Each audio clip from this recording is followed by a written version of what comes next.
There's a woman who works in a mid-level administrative role at a local hospital. She arrives every morning at 7:45 a.m. in a 2014 Subaru Outback. It's reliable, slightly dusty, and has a "Share the Road" sticker peeling off the back. Her colleagues look at her sensible shoes and her plastic Tupperware lunch and feel a flicker of pity. They assume she's stuck, trapped by a modest salary in an expensive world. They imagine she is one car repair away from a financial tailspin. What they don't see is the $3.8 million sitting quietly in a diversified portfolio of low-cost ETFs. Her home was paid off a decade ago. Her personal overhead is so low that her dividends alone cover her lifestyle 3 times over. She could have walked out of that hospital 5 years ago and never looked back. She stays because she enjoys the routine, not because she needs the paycheck. She chooses the Subaru because it gets her from point A to point B without a monthly payment. Data from longitudinal wealth studies suggests a startling reality that flies in the face of everything we see on social media. The median price a self-made millionaire pays for their primary vehicle isn't 6 figures, it's closer to $35,000. Research indicates that nearly 70% of high net worth individuals, those with assets exceeding $2 million, steer clear of European luxury brands. They drive Fords, Toyotas, and Subarus. They drive the cars that blend into the background of any suburban grocery store. Meanwhile, a staggering percentage of people earning under $80,000 a year are currently underwater on high-interest loans for luxury SUVs. They are sacrificing $900 a month to project an image of success they haven't actually achieved. One group is focused on appearing successful. The other is focused on being successful. These two goals are fundamentally at odds. This isn't a lecture on being a miser. It's an exploration of a strategic advantage that 90% of the population misses. Looking ordinary might be the single most effective wealth-building tool in your arsenal. The data is clear.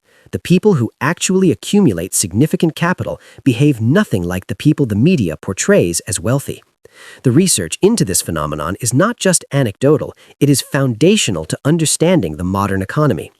Sociological studies have spent decades tracking the habits of the affluent, and their findings consistently dismantle every stereotype of the rich lifestyle. Roughly 75 to 80% of today's millionaires are first generation. They didn't start with a trust fund or a family name on a building.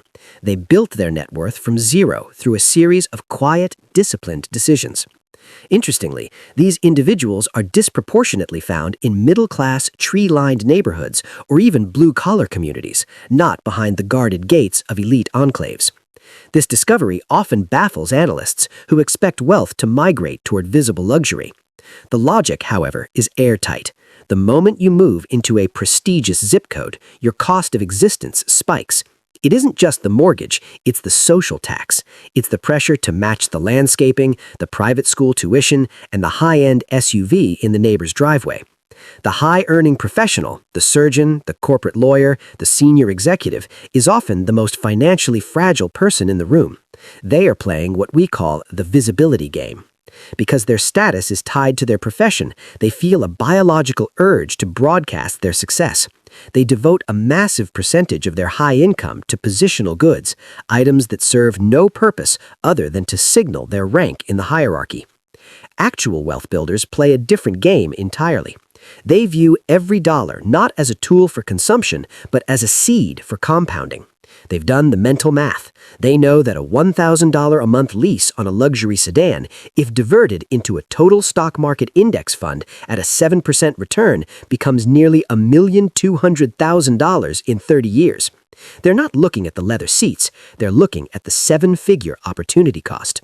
This is why the most common car brands among the quietly wealthy aren't Italian or German. They are Toyota, Honda, and Ford. In fact, in many surveys of decamillionaires, those with over $10 million, the most popular vehicle is a high-trim pickup truck or a reliable hybrid. They're not buying these because they can't afford better. They're buying them because they've decided that the feeling of being wealthy is far superior to the look of it. The psychology of this choice reveals a profound truth about human nature. 100 years ago, the term conspicuous consumption was coined to describe the act of buying things specifically to display one's social status. Today, this has evolved into a digital arms race. Most people aren't buying a $5,000 watch to tell the time, they're buying a narrative of importance. The watch costs $50 to manufacture, the other $4,950 is spent on the signal. But here is the irony that the quietly wealthy understand. The more you spend on the signal, the less you have of the substance. The desire to look wealthy doesn't just drain your brokerage account. It invites a host of external pressures that the quietly wealthy avoid entirely. There is a very real, very expensive visibility tax that comes with a high-status lifestyle. When you drive a luxury vehicle into a mechanic's bay, or a contractor pulls into your circular driveway in an affluent zip code, the price of the service often adjusts upward. It's an unspoken calibration. This person can clearly afford more, so I will charge more. The woman in the 2014 Subaru avoids this tax every single day. Because she appears middle class, she receives the market rate. She isn't viewed as a whale to be harvested, she's viewed as a standard customer. Over 30 years of home repairs, car maintenance, and professional services, this pricing differential saves her hundreds of thousands of dollars, money that stays in her index funds, compounding while her neighbors pay the status premium. Beyond the financial drain, there is a far more serious cost to visibility: security. In an era of digital transparency, looking wealthy puts a literal target on your back. Recent cybersecurity data suggests that high-net-worth individuals are nearly 50% more likely to be victims of sophisticated identity theft and spear phishing attacks. Criminals today don't just rob houses, they harvest data. They look for the person posting photos of their new $150,000 sports car or their $20,000 gala tickets. These are proof of funds for a predator. Cyber intelligence firms have noted a massive rise in social engineering fraud targeting the visibly affluent. These attackers build dossiers based on your public-facing lifestyle, the country clubs you frequent, the luxury brands you tag, the high-end real estate you inhabit. They use this to impersonate private bankers or investment advisors, leading to whaling attacks that can wipe out a family's liquidity in a single afternoon. The person who looks ordinary is statistically invisible to these predators. They aren't worth the effort of a coordinated strike because on paper and in appearance, they don't seem to have the yield to justify the risk. This invisibility is a defensive moat.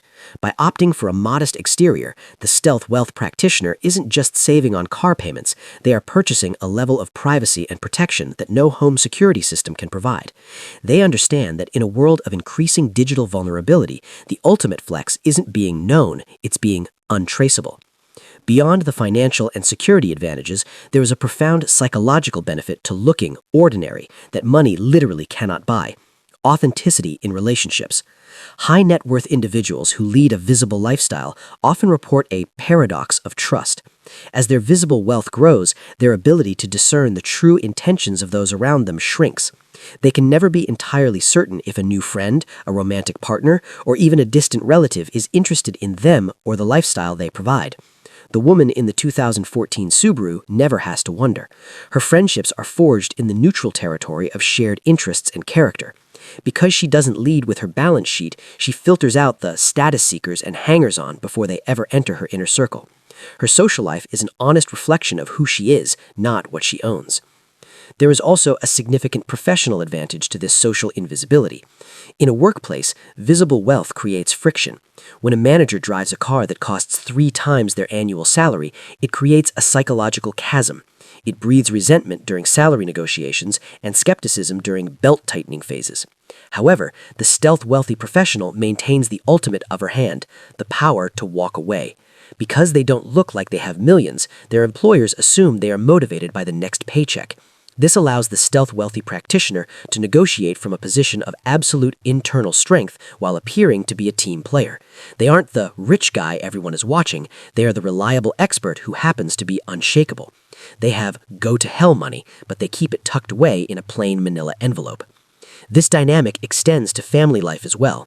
One of the most consistent findings in wealth sociology is the negative correlation of dependency. The more visible wealth a parent displays, and the more economic outpatient care they provide to adult children, the less likely those children are to build their own success. By maintaining a modest lifestyle, wealthy parents gift their children something far more valuable than a trust fund: necessity. They allow their children to develop the hunger required to navigate the world. These parents aren't being stingy, they are being strategic. They provide support for education and emergencies, but they refuse to fund a lifestyle of luxury that the child hasn't earned. The result is a family tree built on sturdy, self-reliant branches rather than gilded, fragile ones. When you look poor, you are ignored by those who want to use you and embraced by those who truly value you. You aren't a bank to your relatives or a mark to your colleagues. You are simply a person. To understand why the Subaru strategy works, we have to look at the cold, hard math of the wealth accumulator framework. Wealth researchers categorize people into two distinct groups based not on what they earn, but on what they keep: prodigious accumulators and under-accumulators. The formula is a simple reality check for anyone wondering if they are actually building wealth or just renting a lifestyle. Take your age, multiply it by your gross annual household income, and divide it by 10. If you are 45 years old and earn $120,000, your baseline net worth should be $540,000.